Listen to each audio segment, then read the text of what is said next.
এটা করেও আমরা পরিতৃপ্ত, এতে করে আমাদের কোনো হতাশা নেই।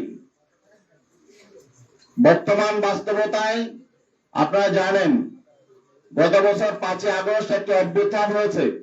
অভ্যুত্থানের মধ্য দিয়ে একটি ফ্যাসিবাদী স্বৈর সরকারের পতন হয়েছে। মানুষের মধ্যে একটা প্রত্যাশা জেগে উঠেছে যে আগামীতে একটি নতুন বাংলাদেশ বিনির্মাণ হবে। ইসলামী আন্দোলন বাংলাদেশ মনে করেছিল এখন ইসলামপন্থী শক্তির সামনে একটা বড় সুযোগ তৈরি হয়েছে। ইসলামের আদর্শের আলোকে রাষ্ট্র পুনর্গঠনের, মানুষের অধিকার প্রতিষ্ঠার একটা মহান সুযোগ তৈরি হয়েছে। এই সুযোগটা যাতে কাজে লাগানো যায় এবং দেশটাকে যাতে একটি কল্যাণ রাষ্ট্র প্রতিষ্ঠা করা যায়, ইনসাফ কায়েম করা যায় এবং বৈষম্যহীন শোষণ মুক্ত সমাজ প্রতিষ্ঠা করা যায়, এই লক্ষ্য বাস্তবায়নের জন্য ইসলামী আন্দোলন বাংলাদেশের মোহতারাম আমির পীর সাহেব চরমনাই ইসলামপন্থী শক্তির জন্য আগামী জাতীয় নির্বাচনে ইসলামপন্থীদের একটি ভোটের একটি বাক্স হবে, ওয়ান বক্স পলিসি ঘোষণা করেছিলেন এবং সেই ওয়ান বক্স পলিসির যুগান্তকারী ডাকে সাড়া দিয়ে অনেকেই হুজুরের সাথে সুর মিলিয়ে কথা বলেছিলেন এবং একটা জাগরণ তৈরি হয়েছিল, মানুষের মধ্যে প্রত্যাশা জেগে উঠেছিল। সেটার মূলে ছিল ইসলামী শক্তির ওয়ান বক্স, ইসলাম প্রতিষ্ঠার জন্য, ইসলামের আদর্শের আলোকে বাংলাদেশটাকে পুনর্গঠন করার জন্য। কিন্তু দুর্ভাগ্যজনক বাস্তবতা হলো আমরা দেখলাম এক পর্যায়ে এসে সেই ইসলামপন্থী শক্তির ওয়ান বক্স থেকে কেউ কেউ এটাকে রাজনৈতিক স্বার্থ হাসিলের জন্য, ক্ষমতায় যাওয়ার একমাত্র লক্ষ্য বাস্তবায়নের জন্য এটাকে এই ধারা থেকে ভিন্ন দিকে নিয়ে যাওয়ার চেষ্টা চালাচ্ছে। এই জন্য আমরা ব্যথিত, মর্মাহত। আমরা যেহেতু ইবাদতের রাজনীতি করি, আমরা আমাদের নেতা কর্মীদের সাথে প্রতারণা করতে পারি না। আমরা এদেশের ইসলামপন্থী জনতার আবেগের সাথে আমরা কিছুতেই প্রতারণা করতে পারি না। আমরা যেহেতু ইসলাম প্রতিষ্ঠার জন্য, ইসলামের সমান আদর্শ প্রতিষ্ঠার জন্য, ইসলামের আলোকে কল্যাণ রাষ্ট্র প্রতিষ্ঠার জন্য আমরা দীর্ঘদিন যাবৎ এখানে কাজ করে আসছি, আমরা এ থেকে বিচ্যুত হতে পারি না। এই জন্য আপনারা লক্ষ্য করেছেন যে গতকালকে 11 দলীয় জোটের ব্যানারে যেখানে আমরাও ছিলাম, সেখানে একটি সাংবাদিক সম্মেলন হয়েছে, সেখানে আসন বন্টন হয়েছে।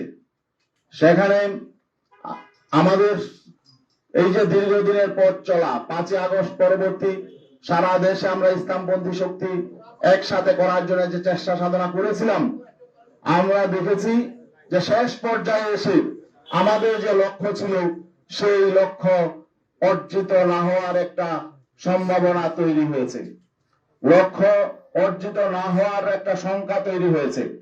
এই শঙ্কা থেকে আমরা চিন্তা করলাম আমাদের ইসলামের পক্ষে একটি বাক্সকে আমাদের হেফাজত করতে হবে।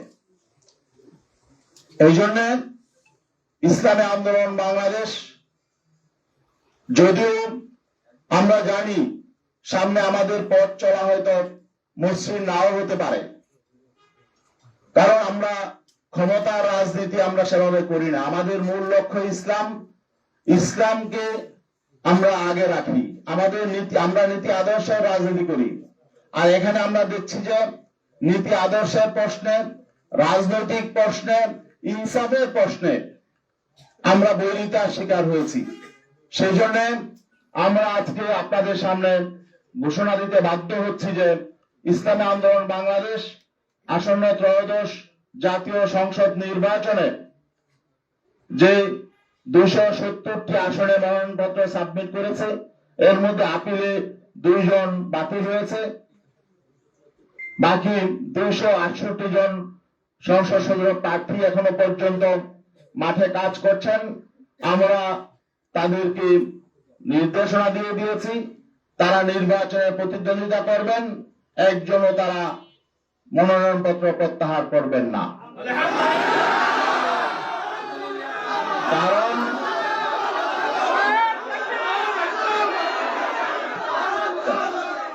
কারণ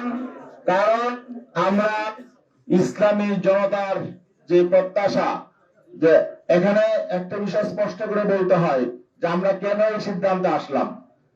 জানেন যে এখানে বাংলাদেশ জামাত ইসলামী একটি বড় শক্তি ছিল, অস্বীকার করার সুযোগ নেই। তাদের শক্তি সামর্থ্য অনেক বেশি, ঠিক আছে, কিন্তু আমরা আদর্শিকভাবে নৈতিকভাবে আমরা কারো চেয়ে দুর্বল নই। আজকে আমাদের দুঃখজনক বাস্তবতা হলো আমরা অবাক বিস্ময়ের সঙ্গে দেখলাম জামাতে ইসলামী সম্মানিত আমির জনাব ডাক্তার শফিকুর রহমান, তিনি স্পষ্ট করে বলেছেন যে তারা ক্ষমতায় গেলে প্রচলিত আইন অনুযায়ী রাষ্ট্র পরিচালনা করবেন। এবং তিনি যে খ্রিস্টান সম্প্রদায়ের প্রতিনিধির সঙ্গে কথা বলছিলেন, সেই খ্রিস্টান সম্প্রদায়ের একজন সম্মানিত নারী, তিনি স্পষ্ট করে বলেছেন যে আমরা আশ্বস্ত হয়েছি যে জামাতের আমির শরিয়া আইন প্রতিষ্ঠা করবেন না, এই ওয়াদা তিনি করেছেন, এই জন্য আমরা আশ্বস্ত হয়েছি। তো এখন বাকি এই বিষয়টা যখন আমরা জানতে পারলাম, তখন আমরা স্পষ্ট হয়ে গেলাম যে আমরা যে লক্ষ্য নিয়ে চলছি সেই লক্ষ্য অর্জিত হবে না।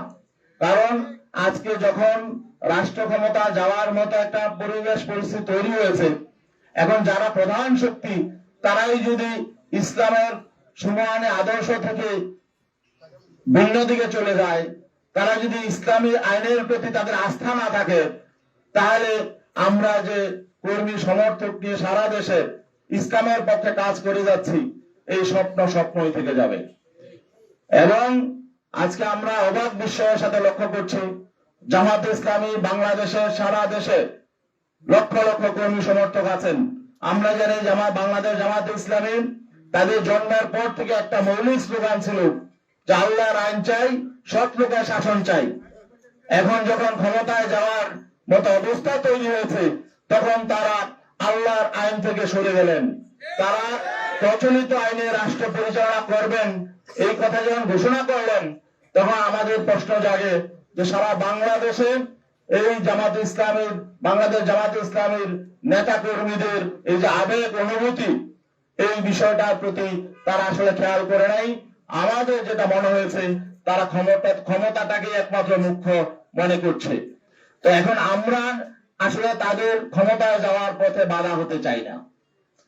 আমরা বিনয়ের সাথে বলতে চাই, আমরা এই প্রচলিত আইনে বিগত 54 বছর রাষ্ট্র পরিচালিত হয়েছে। এই প্রচলিত আইনে শান্তি প্রতিষ্ঠায়, কল্যাণ প্রতিষ্ঠায় প্রচলিত আইন ব্যর্থ হয়েছে। এই প্রচলিত আইন বৈষম্য তৈরি করেছে। অন্যায় অবিচারের মূল হলো প্রচলিত আইন। অতএব আমরা তো সবসময় বলে আসছি প্রচলিত আইন পরিবর্তন করে সেখানে আল্লাহর দেয়া আইন এবং ইসলামের সমান আইন, যেটা সকলের জন্য সমান এবং ধর্মবর্ণ নির্বিশেষে সকলের অধিকার প্রতিষ্ঠা করবে, আমরা তো সেই আইন প্রতিষ্ঠার জন্য আন্দোলন করি। এখন শেষ মুহূর্তে যদি আমরা দেখি যে আসলে প্রধান যে রাজনৈতিক শক্তি আমাদের সহযোগী শক্তি ছিলেন, তারা যখন নাকি বলছেন যে না, তারা সে আল্লাহর আইনের পথে চলবেন না, বরং প্রচলিত আইনেই তারা রাষ্ট্র পরিচালনা করবেন, তখন আমরা তাদের সহযোগী হওয়ার জন্য আমরা প্রস্তুত নই। এই জন্য আমরা মনে করছি এটা আমাদের এই ইসলামপন্থী শক্তির সামনে আমাদের তুলে ধরা দরকার। এই জন্য আমরা তাদের আবেগের প্রতি শ্রদ্ধা জানাই। অনেকেরই অনেক রকম আবেগ তৈরি হয়েছিল, এই ঐক্যকে নিয়ে আমরা তাদের প্রতি সম্মান শ্রদ্ধা জানাই। আর বিশেষ করে এখনো পর্যন্ত যারা জোটবদ্ধ আছেন, সেখানে আরো ইসলামী সংগঠন আছেন, তাদের প্রতি আমরা শ্রদ্ধা জানাই। তাদের প্রতি আমাদের কোনো বিরূপ ধারণা নেই। তবে আমি তাদেরকে বিনয়ের সাথে অনুরোধ করব, তারা যাতে এই যে জামাত ইসলামীর প্রধান যে বক্তব্যটা দিয়েছেন, এটার ব্যাপারে যদি তাদের নীতি আদর্শের সাথে সাংঘর্ষিক তারা মনে করেন, তারা যদি একটু ক্লিয়ার হয়ে নেন। আরেকটি বিষয়, এটা ছিল আমাদের আদর্শিক বিষয়, আর একটা রাজনৈতিক বিষয় এখানে আছে। কারণ শুধু একটি কারণেই আমাদের অবস্থান নয়, আরো বেশ কিছু কারণ আছে। মৌলিক কারণগুলো আমি বলছি। রাজনৈতিক বিষয় হলো যখন আমরা একই পথে হাঁটবো, আমরা যখন সমঝোতার ভিত্তিতে নির্বাচন করব, আমরা যখন আগামীতে পার্লামেন্টে যাব, তখন আমাদের ভোট নিয়ে যারা পার্লামেন্টে যাবেন, আমরা যাদের ভোট নিয়ে পার্লামেন্টে যাব, তাদের পারস্পরিক সমঝোতা, সমন্বয়, সম্মান বোধ থাকতে হবে। জামাতে ইসলামের সম্মানিত আমির ডাক্তার শফিকুর রহমান, তিনি বিএনপি প্রধান জনাব তারেক রহমানের সাথে সাক্ষাৎ শেষে তিনি স্পষ্ট করে বলেছেন যে তারা জাতীয় সরকার নির্বাচন পরবর্তী জাতীয় সরকার, বিএনপির সঙ্গে জাতীয় সরকার গঠন করবেন এবং বেগম খালেদা জিয়া যে ঐক্যের পাঠাতন তৈরি করে গেছেন, সেই ঐক্যের পাঠাতনে দাঁড়িয়ে আগামী দিনে রাষ্ট্র পরিচালনা করবেন। এখন আমাদের প্রশ্ন হলো, এই যে তিনি একটি অ্যালায়েন্সে আছেন, একটি সমঝোতায় আছেন, এটা একটি মৌলিক প্রশ্ন, আগামীতে জাতীয় সরকার হবে নাকি কোন সরকার হবে, এটা একটা মৌলিক প্রশ্ন। যেহেতু আমরা যে প্রতিদ্বন্দ্বী, একটি প্রতিদ্বন্দ্বী শক্তির সাথে গিয়ে উনি নিজে ঘোষণা দিয়ে আসলেন তিনি জাতীয় সরকার করবেন, তাদের ঐক্যের পাঠাতনে দাঁড়িয়ে রাষ্ট্র পরিচালনা করবেন, তাহলে এখানে আমাদের সাথে তো বিষয়টা তিনি ডিসকাস করেন নাই, অন্যান্য শরিকদের সাথে তিনি এককভাবে ঘোষণাটা দিয়ে আসলেন। এখন আমাদের শঙ্কা হলো যে এখানে নির্বাচনের আগে যেহেতু একটা সমঝোতা সমন্বয় প্রতিদ্বন্দ্বী দলের সাথে হয়ে যাচ্ছে, তাহলে নির্বাচনটা আসলে পাতানো নির্বাচন হবে কিনা, এটা কি ইলেকশন হবে নাকি সিলেকশন হবে, এই শঙ্কাটাও আমাদের সামনে চলে এসেছে। তো এই শঙ্কা নিয়ে আমরা তো আসলে মানে সহযোগী হতে চাই না কারো। আমরা চাই একটি প্রতিদ্বন্দ্বিতাপূর্ণ নির্বাচন। বাংলাদেশের স্বাধীনতা পরবর্তী যে নির্বাচনী যে কলঙ্ক হয়েছে, সেই কলঙ্ক থেকে আমরা বেরিয়ে আসতে চাই। আর আমরা এমন সমঝোতার নির্বাচন, নিজেদের মধ্যে ভাগাভাগির নির্বাচন এবং সিলেকশনের নির্বাচন, এটা আমরা চাই নাই, মানুষ এটা চায় না, কিন্তু আমরা সেই আশঙ্কা করছি। সেই আশঙ্কা থেকেও আমরা শঙ্কিত যে আগামী দিনে আসলে সুষ্ঠু, নিরপেক্ষ, গ্রহণযোগ্য নির্বাচন হবে কিনা, নাকি আমাদের সাথে ঐক্য করে তলে তলে আবার ভিন্ন রকম কিছু হবে, এই আশঙ্কাটাও আমাদের মধ্যে দেখা দিয়েছিল।